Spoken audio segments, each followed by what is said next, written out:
une échelle E de longueur L, voilà, l'échelle E c'est AB, le segment AB, glisse en A sur le sol et en B sur le mur.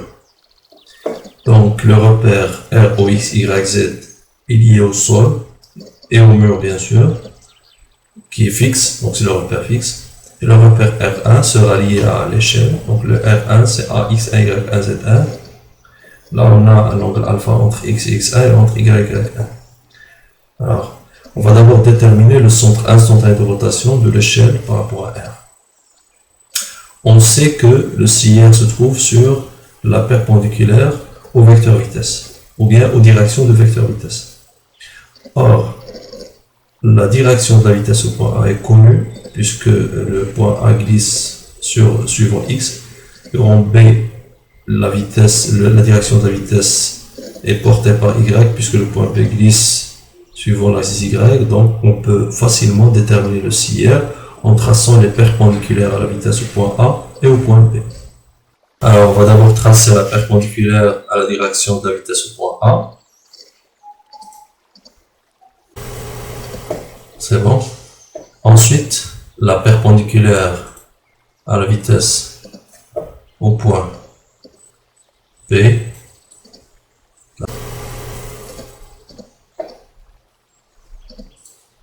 Voilà, j'obtiens l'intersection.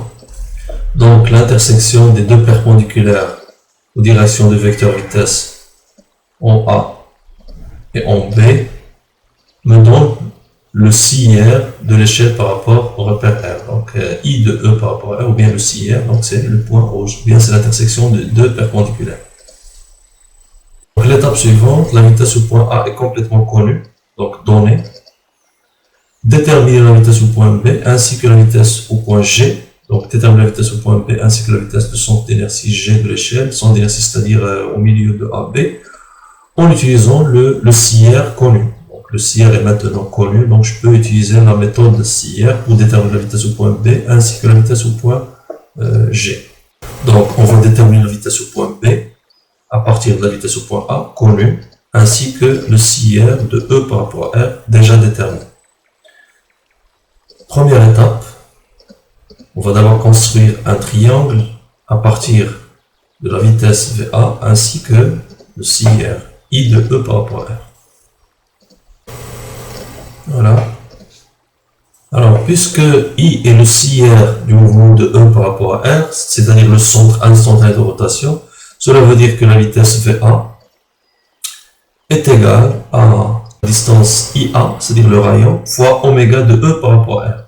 Comme dans le cas d'un mouvement de rotation, la vitesse linéaire, V est égale à R oméga. Donc ici, VA est égal à oméga de E par rapport à R, multiplié fois le rayon IA.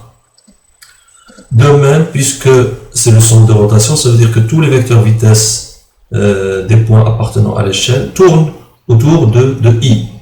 Donc la vitesse au point B qu'on cherche est égale aussi à oméga de E par rapport à R multiplié fois IB, en utilisant la formule V est égal à R oméga. Donc c'est IB multiplié fois oméga de E par rapport à R.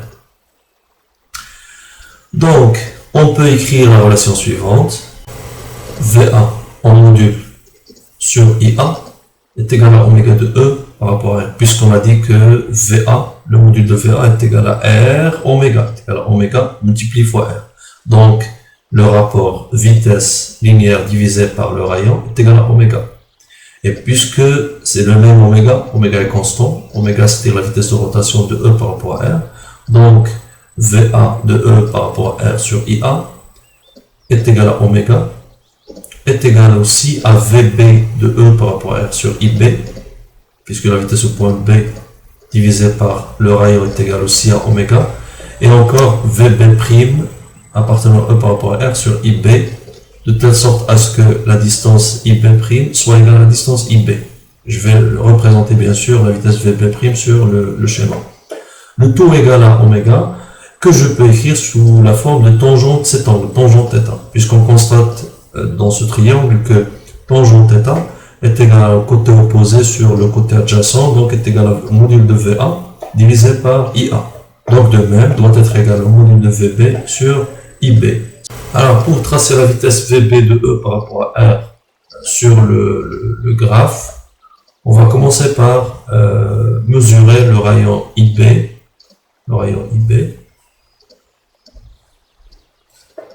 Et on va le ramener on va ramener le point B sur la droite IA, ou bien sur le segment IA.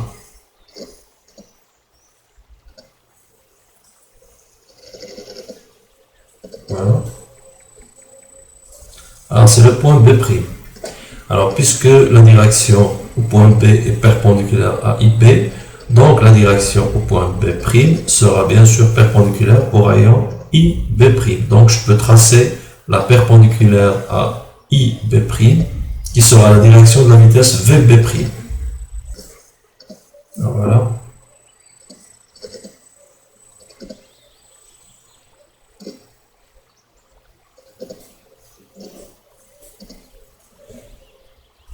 Alors l'intersection avec l'hypoténuse de mon triangle m'a donné l'extrémité de mon vecteur vitesse VB'.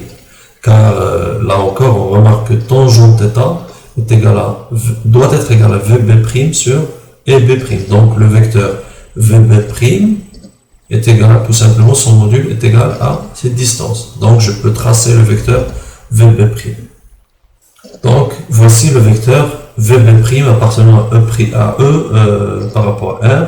Donc on remarque bien sûr que VB' divisé par IB' est égal à VA divisé par IA. Et puisque le rayon IB' est égal à IB, cela veut dire que la vitesse VB appartenant à E par rapport à R est égale à VB' appartenant à E par rapport à R. Donc ce vecteur vitesse est égal à la vitesse aussi au point B. La vitesse du point B' est égale à la vitesse du point B.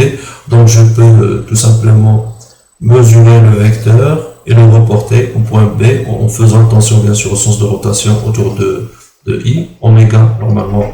Donc le sens de rotation est celui-là. Donc le sens de rotation me donne bien sûr le sens du vecteur vitesse linéaire. Donc oméga tourne dans ce sens.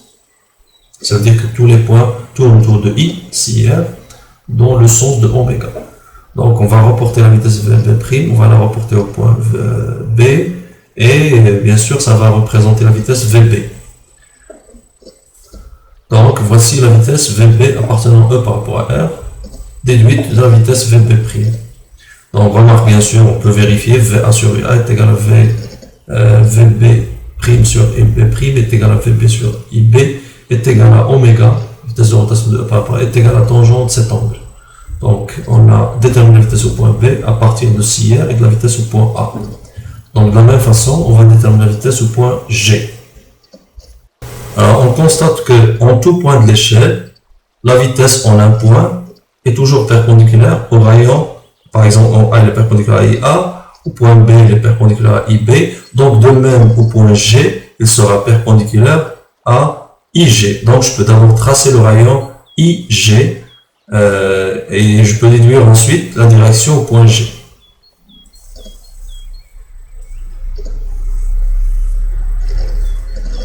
Donc la direction sera perpendiculaire à IG. Donc voici la direction, la vitesse au point G.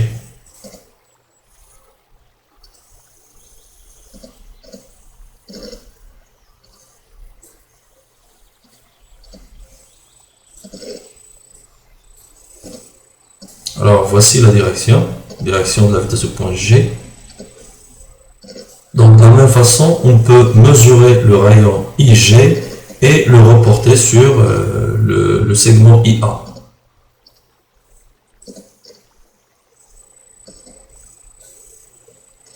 Donc voici le point G'. IG' est égal à IG. Donc on détermine la vitesse au point G'. Et bien sûr la vitesse au point G' sera égale à la vitesse au point G. Puisque oméga de E par rapport à R est égal à VG sur IG est égal à VG' sur EG'. La même relation que tout à l'heure, la vitesse VA sur IA est égale à VG' sur EG' est égal à VG sur IG est égal à oméga de E par rapport à R est égal à tangente θ.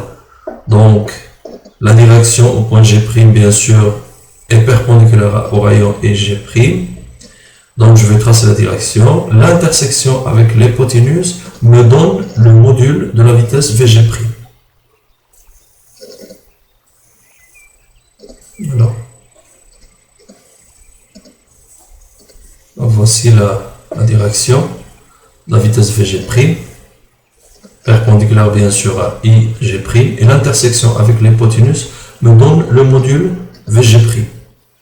Donc voici la vitesse VG' appartenant à E par rapport à R. On a dit que le rayon IG' est égal au rayon IG, donc on en déduit que la vitesse au point G est égale à la vitesse au point G'. Donc on va mesurer la vitesse VG' et on va la reporter au point G, bien sûr en respectant le sens de rotation, le sens de rotation de oméga qui me donne le sens de la vitesse VG, et bien sûr de telle sorte à ce que la direction soit perpendiculaire à IG. Alors, voici la vitesse VG appartenant à E par rapport à R, déduite de VG'. On peut faire le même travail aussi sur un deuxième triangle, à partir de la vitesse au point B.